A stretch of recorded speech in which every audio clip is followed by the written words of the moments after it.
Hey guys, welcome back to CloudRaga. So we saw what is constructor injection, and then later we have used constructor injection through this constructor arg uh, tag or property, and then we also understood how it works. Now next is what if we have multiple arguments. Right now we have just name. Let's add one more property here, and then we will see how to inject it. So I'm just calling it let's say int age. So we have two variables, and accordingly I have to update this constructor and toString methods. So I'm going to remove them. Let's generate them again with fields. Done. And toString.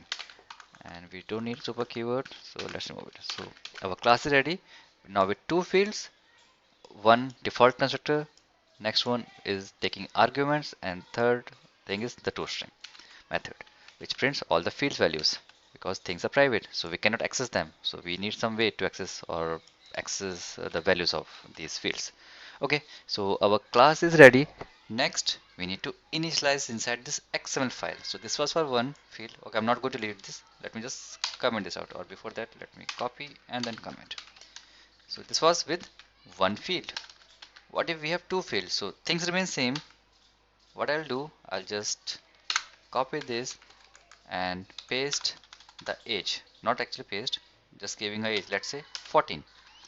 So the first value is for name, and next would be for int type. So we are initializing two different fields from the class.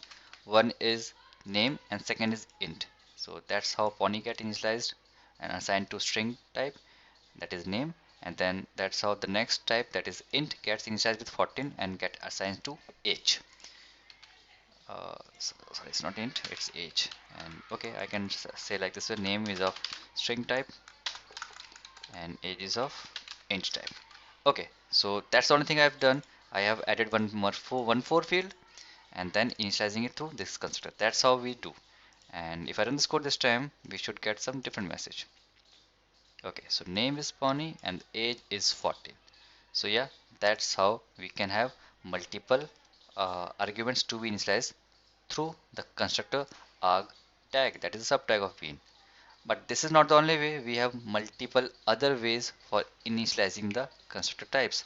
This is the more default way, but we can have some more control over it, because right now we have not specified what's the type of field, what's the index of it. Like, we have here two arguments. So we have, first is string, second is int type.